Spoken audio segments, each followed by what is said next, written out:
We're looking good. Okay. Mike Schreiner's my guest. I'm Jim Fannon. Mike, thanks for the time. I really appreciate pleasure, it. Jim. Coming in from the Vineland, what do you Vineland Research Innovation Center. Right. Yeah, So, how was your trip, and how'd you make out there? You know, the Vineland Research Innovation Center is an amazing place. I've seen it grow over the last 10 years. My involvement prior to being in politics was about promoting local Ontario food and farmers. So we did a lot of work at the Vineland Center, and I can't believe how much it's grown in the last 10 years. Oh, yeah. My compliments to the crew there and Jim Randall, the director. But I was really impressed with two things in particular. Is they're doing research in greenhouse production and how it's all done through biological controls. So no pesticides, no chemicals, all natural pest control. I was very impressed with that.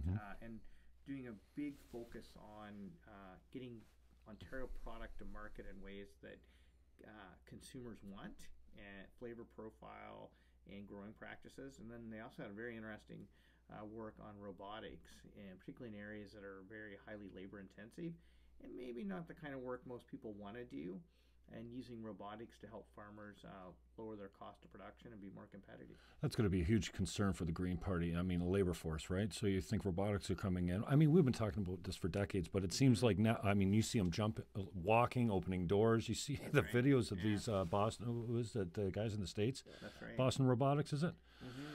Wow. So, I mean, yeah, obviously you got some concerns around how it might affect the labor market. Oh, absolutely. But you know what? The Green Party's for many years has been calling for a basic income guarantee, primarily focused at that being around poverty elimination. So, you know, let's provide every Ontarian with the opportunity to meet their basic needs and set a floor that nobody can go below, which would be the low income cutoff level. And I think that's an issue that's gaining more and more traction, partly because people want to see social justice and people are concerned about rising levels of economic inequality, but also people are increasingly concerned about, you know, automation of jobs and what the effect that's already had on our economy and our workforce, and what it could have on our economy and workforce. And so I think it's important for all of us, if we're going to create caring, livable communities, to make sure we take care of everyone. So what do you see the immediate benefit being? It's just that you know, the prices aren't going to come down. Is it just a matter of our prices won't go up as much, as quickly, or... Well, I mean, because you mentioned earlier about the labor portion for the farmers is a huge part of the product. Well, I think automation is partially, you know, companies are automating to drive down costs, right? And to do things more efficiently. And so I can see benefits to that, absolutely. But we can't allow that to create the rising levels of inequality we're seeing in our society. I mean, that creates social dislocation, economic and political instability. And so I think it's in everyone's interest in Ontario and across Canada and across the world to ensure that there's a floor that nobody goes below. And I think it's time for a basic income guarantee. And I think it also has other side benefits. So it frees up more people to participate in the caring economy, for people to volunteer and be more active in building and fostering livable cities.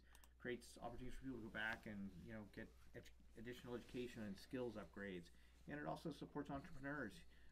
You know, to be an entrepreneur is, you know, both of us have been entrepreneurs, Jim. You know, you need basic economic security if you're going to take risk and start your own business. And so there's multiple benefits, multiple wins for society. Not to mention the fact that it reduces healthcare costs, costs in the criminal justice system, etc. More people have more money to spend in the local economy, supporting local businesses. So there's multiple benefits to a basic income guarantee.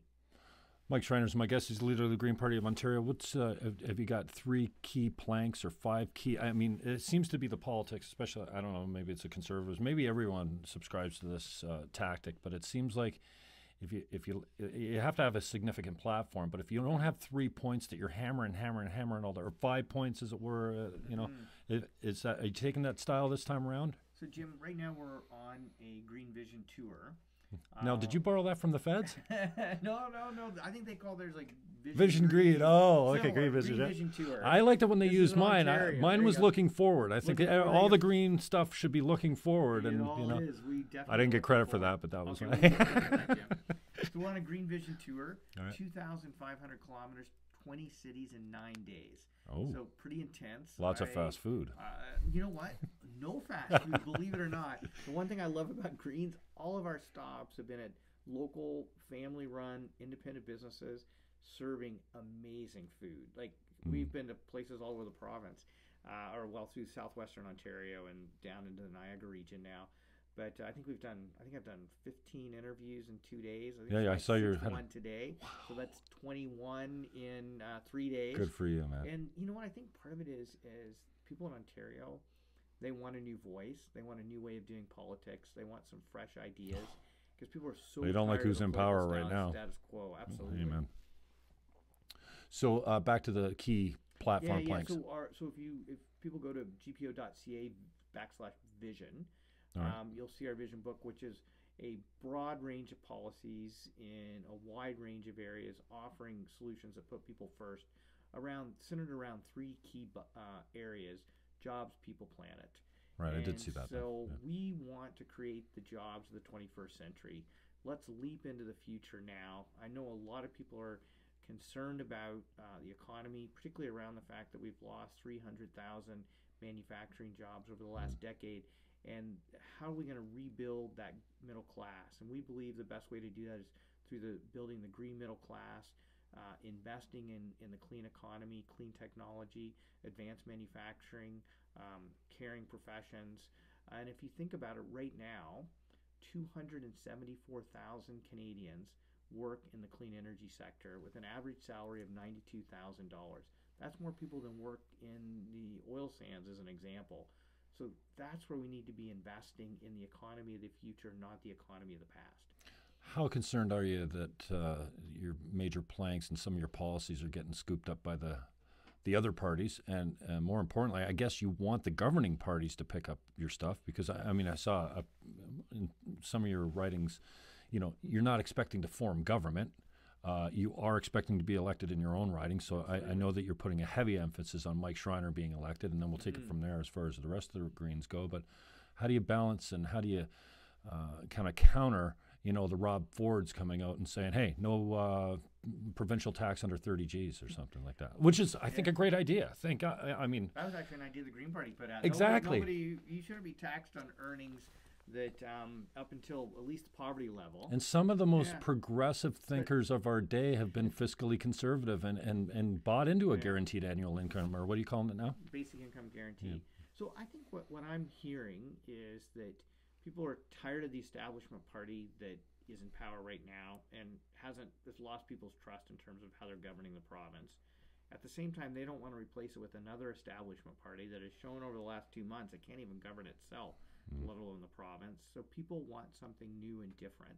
They want to see politics done differently, and elected Greens are showing that. The fact that there are now 3 Green MLAs in British Columbia holding the balance of power, ensuring that through a minority government that the NDP actually holds to their promises. The fact that in Prince Edward Island there's now 2 Green MLAs. Greens are polling number 1 in the island, and what that is showing people is that when you elect Greens, they make a difference. They govern effectively. They put people first. They do politics differently, and people want to elect more Greens. And so we think that Green Way is going to hit Ontario on June 7th, and we're going to elect our first Green MPPs to Queen's Park. Man, I hope you're right. It would sure be a breath of fresh air. Pardon the obvious pun, but it would be. And you know what, Jim? Just to be clear, I don't mind other parties taking our ideas. Because what drives Greens to be involved in politics isn't power, it isn't prestige, it isn't ego, it isn't self-interest. It's about how do we make our communities better, how do we make Ontario better, how do we make the world better. And if another party takes one of our ideas and runs with it, which they do all the time, we're more than happy to do that. And I like to say to people, a lot of what the Green Party was talking about 10 years ago is actually starting to be implemented now by the establishment parties. So if you don't want to have to wait 10 years to actually have the future you want, start voting Green right now. You can have that future today. You're on script, man. I love it. You're polished. I love it. Mike Schreiner is my guest, obviously. If you're watching on Facebook Live, you can chime in with some questions. Mike, tell me about the Democratic plank. Because, when I ran, and I've got a history with your party and the GPC. I ran first in 1993. man, I didn't know anything about anything in politics. I was green as green could be, and that's, Vesna was kind of helping recruit people. Mm-hmm. That's when Mulroney said, run 50 candidates nationally or your party's dissolved, and we'll take all the assets. Not that we had any assets, but we didn't want the party to be deregistered, Mm-hmm. and that's what Mulroney's thing was. So I guess I was part of and actually went to one debate. Didn't know that when you were that nervous, your vocal cords stretched so tight that you had no voice. Yeah, I did that on See How Radio my first time in '93. And swore it would never happen again. It never has. I went to Toastmasters and got trained. But the Democratic plank is so important to me. As a green, or it doesn't matter what political stripe of people I'm talking to. I'm trying to get out. Like, even for the Liberals and the Conservatives that have taken, I swear they're one party, and they made up a deal way back when. Hey, listen, we'll call ourselves a different name, but we'll do the same thing to them, because the Liberals are so far left now to counter the NDP, I think, and the Conservatives seem to have come so far centrist to get rid of the Liberals. Now we've got Ford, that's a different idea now, but just the base, like, nothing changes until you fix the system that's broken. And the representations, I'm tired of false majorities of 30 some odd percent when 70% of the people vote against the governing party.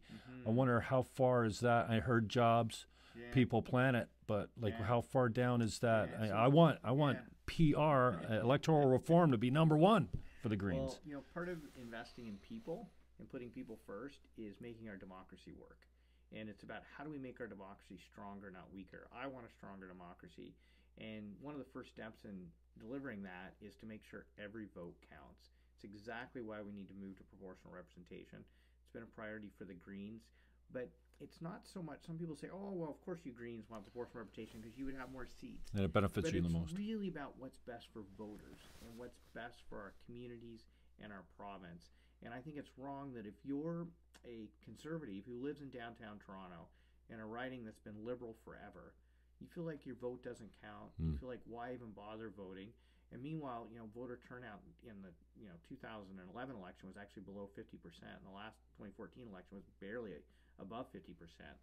And then you start getting situations where 38% of the people vote for one party and they get 100% of the power and can essentially act like an elected dictator.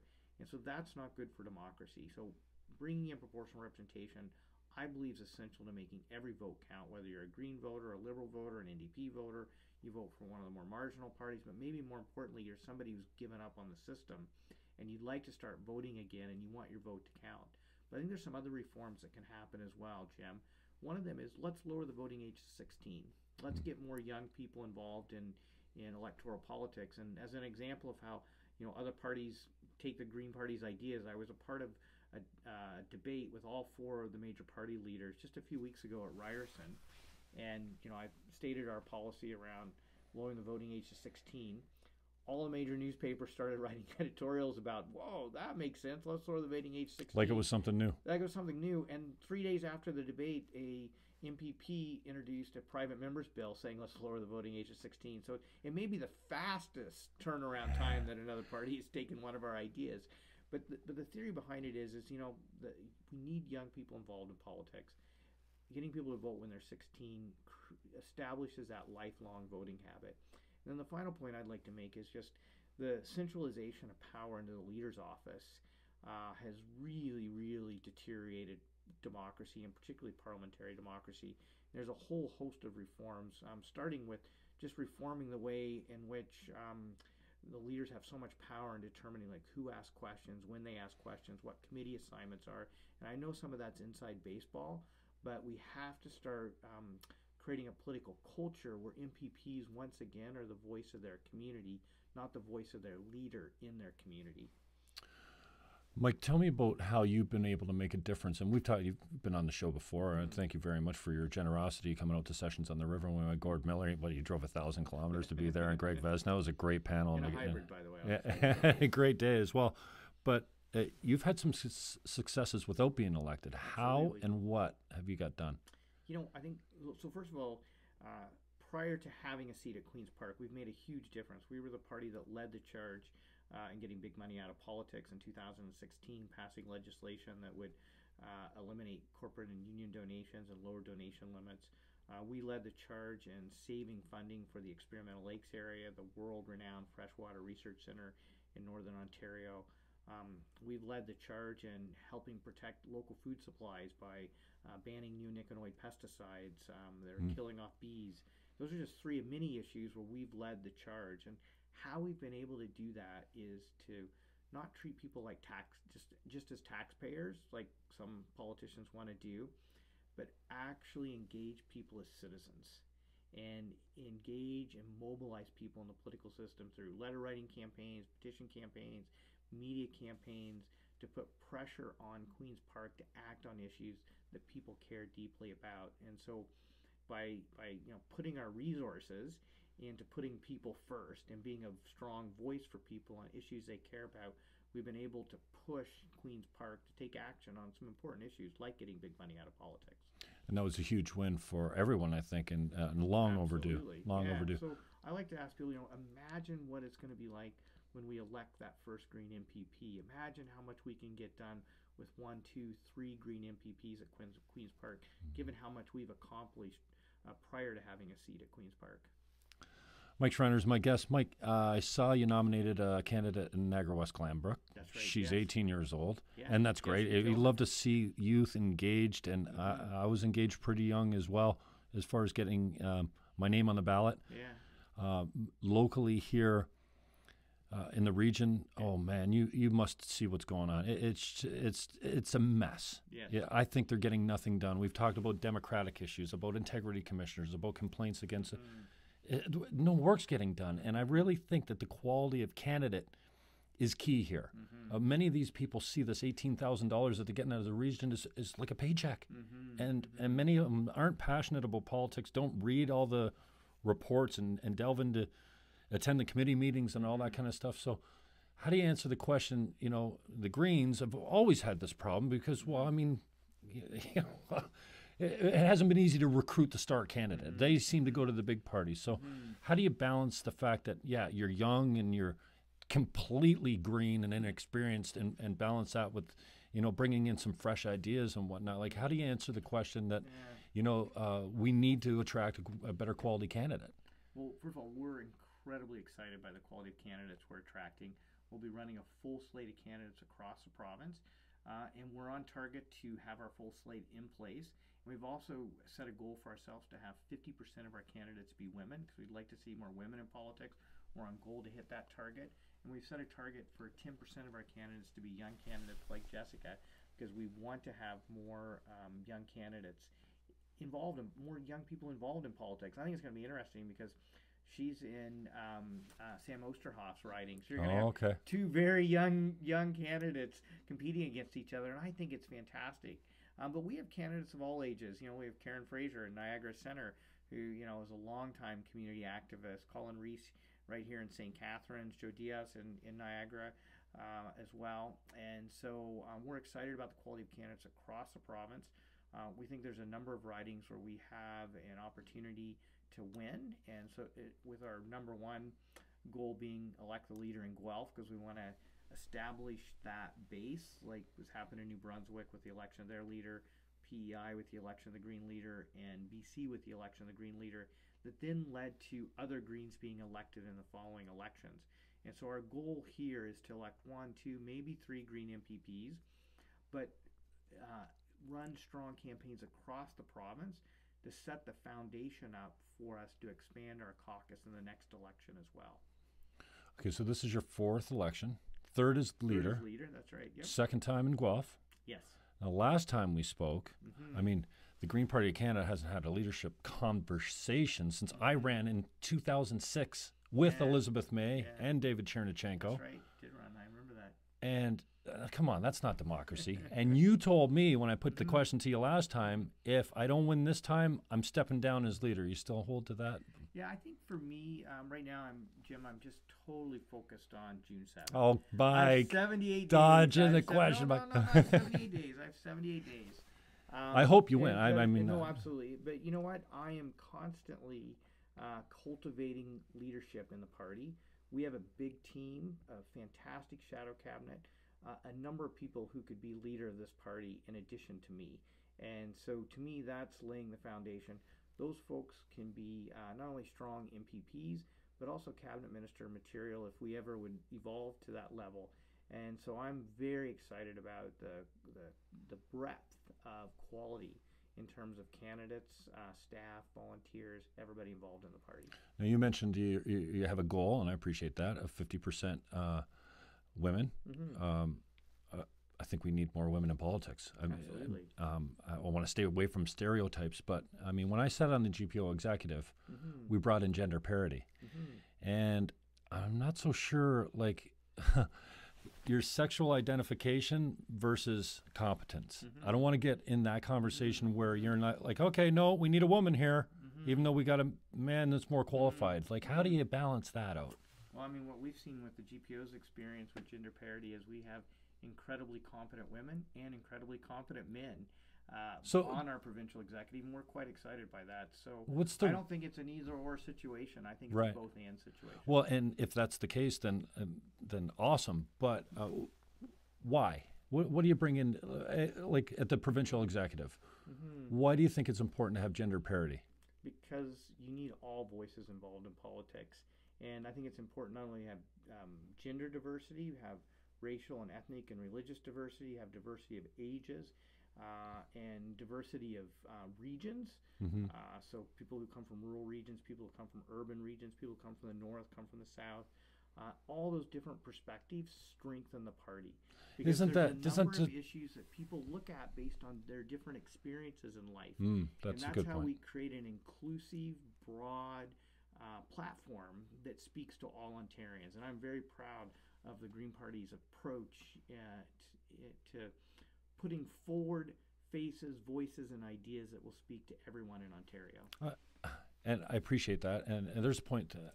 I like to think that I see both sides of everything, but isn't that just more of reinforcing the old stereotype that we need women there because all women think the same and their experiences are different and we need that experience there? That's exactly why we have women of all backgrounds, different parts of the province, different ages, because I think to make a stronger party and to be a stronger province, it's important to have people from a variety of life experiences to be a part of the conversation.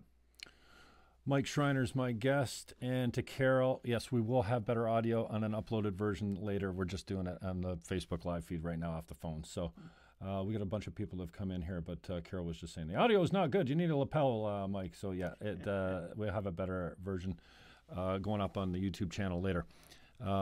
Mike, talk to me about how you climbed this hill. I know you're about 1,000 votes at a third place last time in Guelph. This is your second time running in Guelph.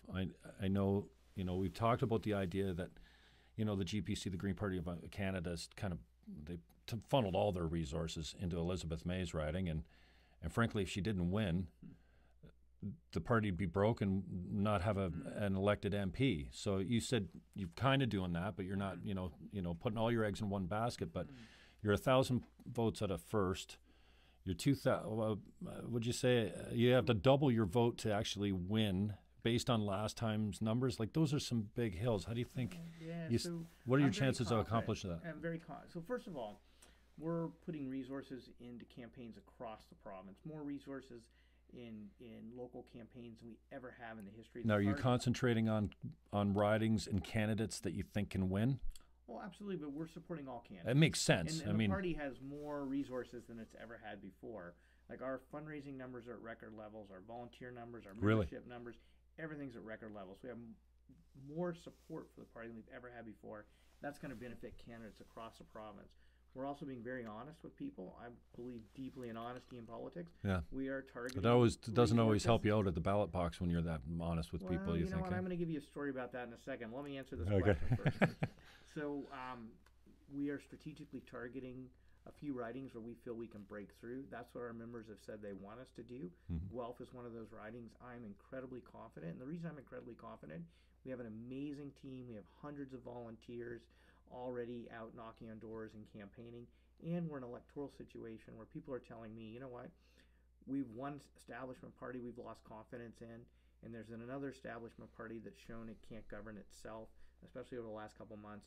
We want something new and different, and Mike, you've been working so hard for Guelph, not only as a business person for many years in Guelph, but also as a politician in Guelph. And people want that green voice at Queen's Park, that strong voice for Guelph and for Ontario. I'm very confident. We know we have to work really hard.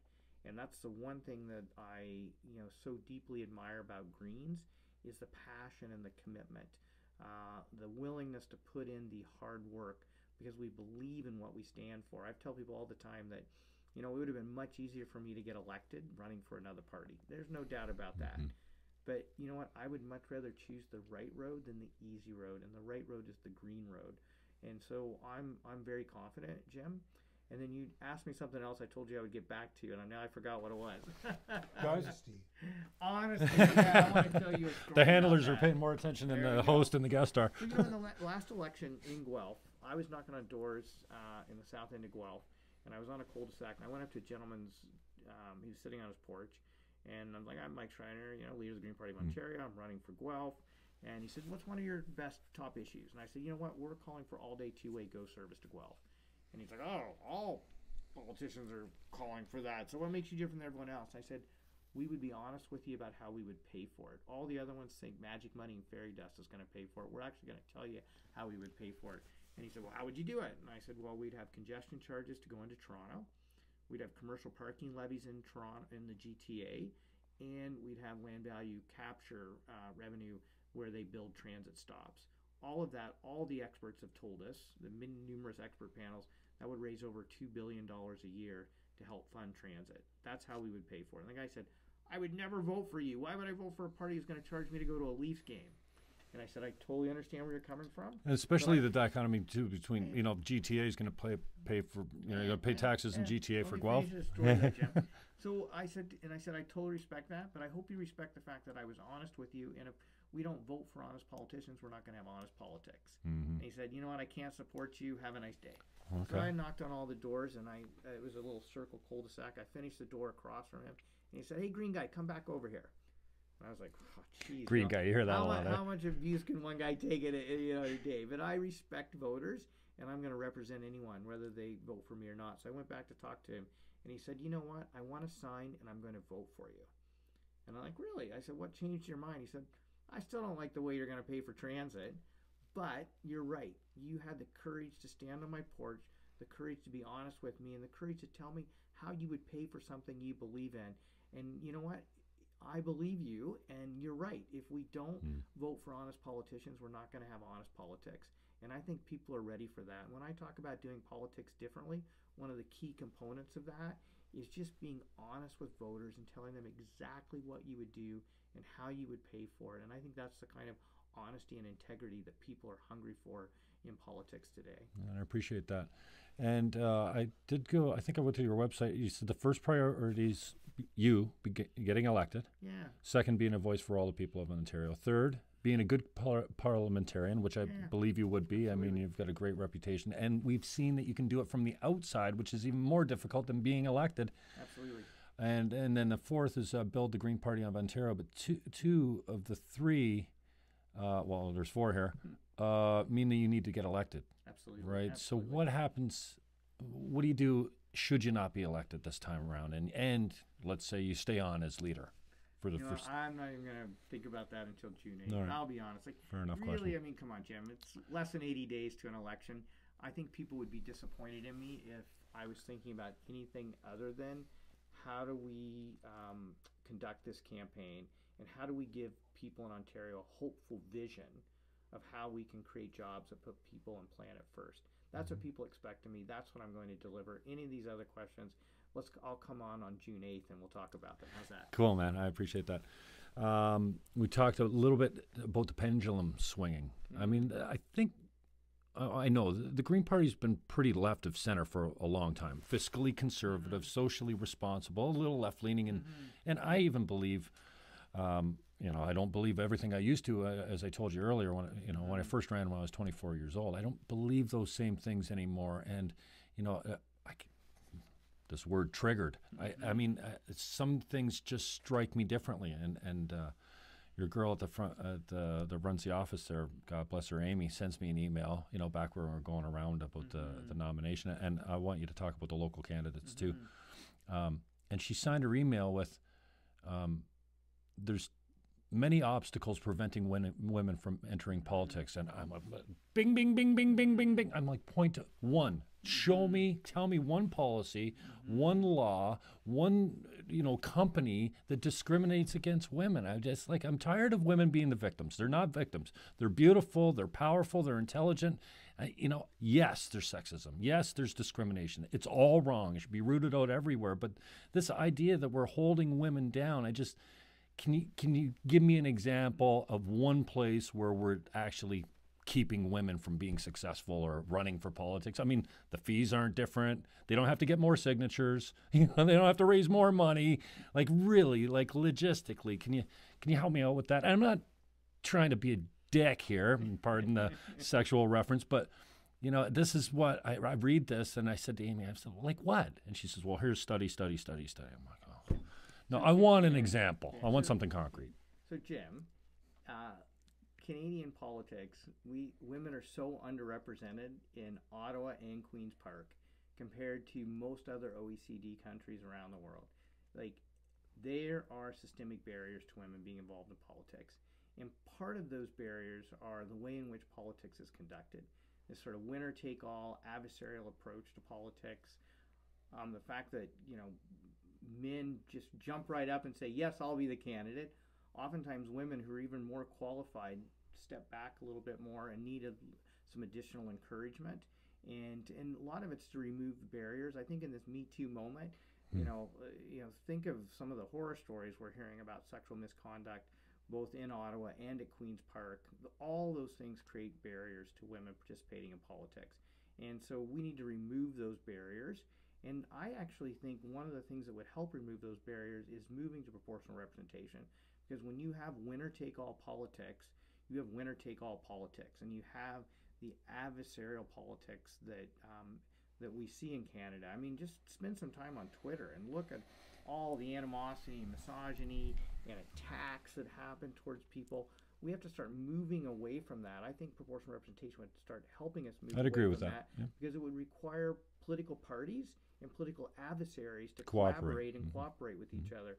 So there are systemic changes we can make to the system to make it more inviting for not only women, but also for people, new Canadians, people from visible minority groups, Indigenous people. Like, we need more voices in Canadian politics.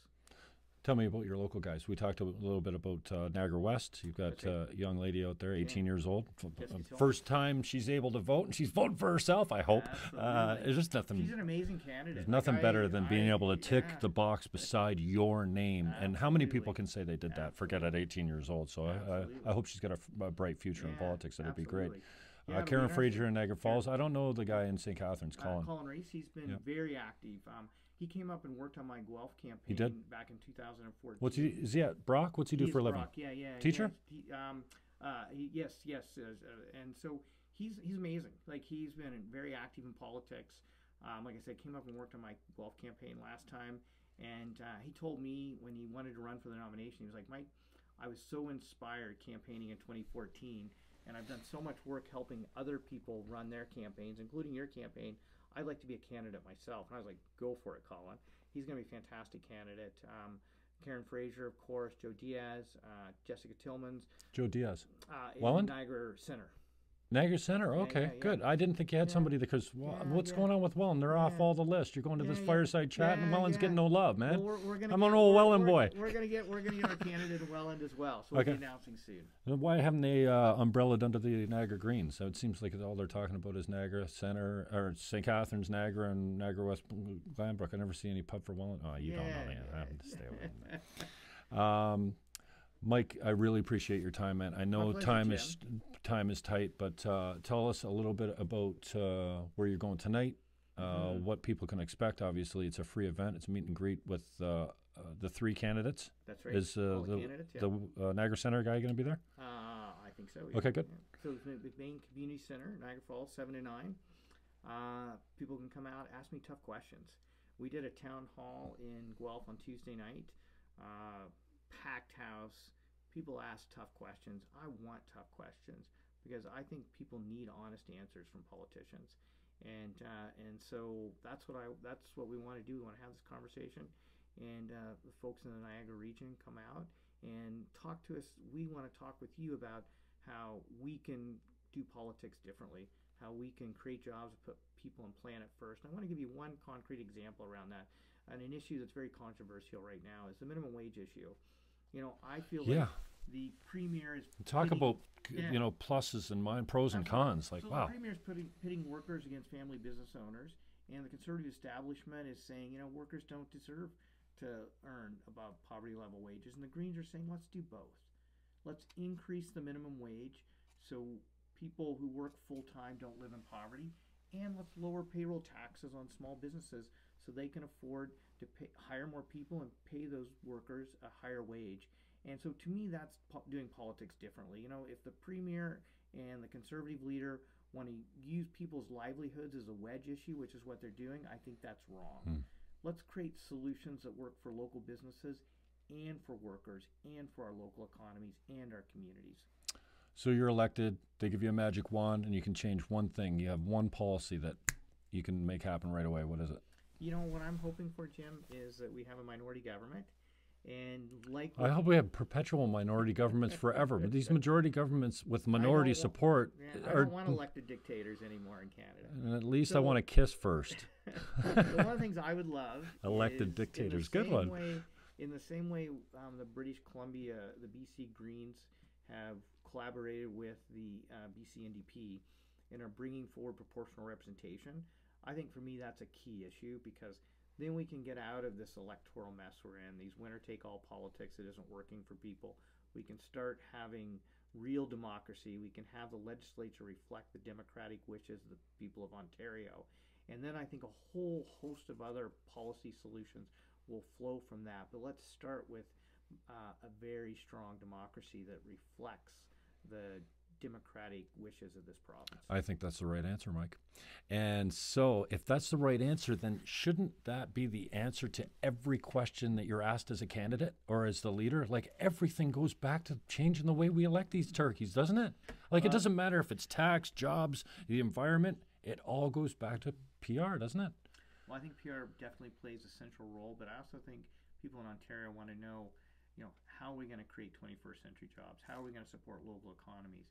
How are we going to invest in our communities and make sure everyone can afford a home, whether they've got access to good primary health care?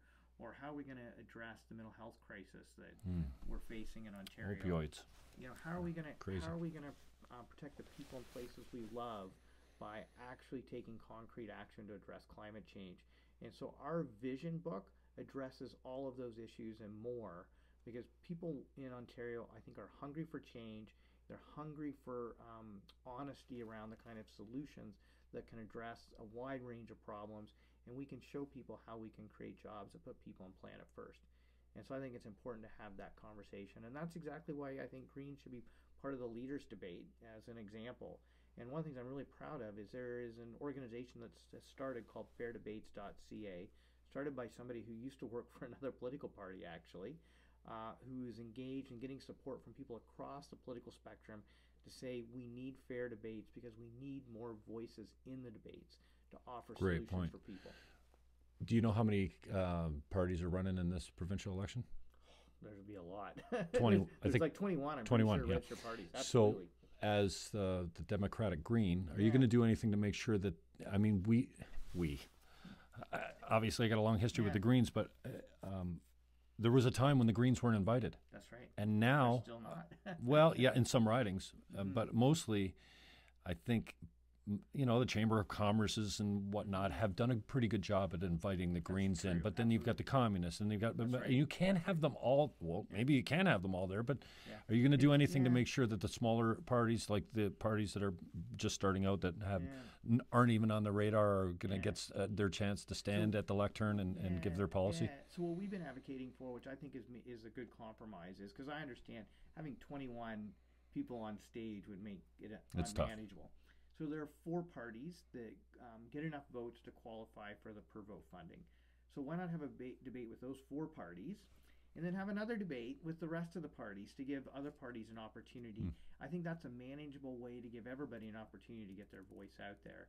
And so my encouragement would be, or the thing we would ask for, is that we should have Elections Ontario establish the debate criteria. So then it's done in a fair, open way and in a transparent way. Because the problem now is a lot of those decisions, whether it's at the provincial level or even at the local riding level, oftentimes happen with the three establishment parties in a back room with the media determining, or whoever, the local level, whoever's sponsoring the debate.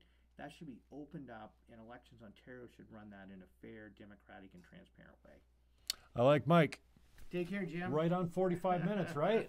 Okay, Mike, join them. Consider voting for the Greens. Go to gpo.ca. gpo.ca, absolutely. If you want to see the platform, it's called Green Vision. Mike's on a 20-stop tour that ends at the end of March.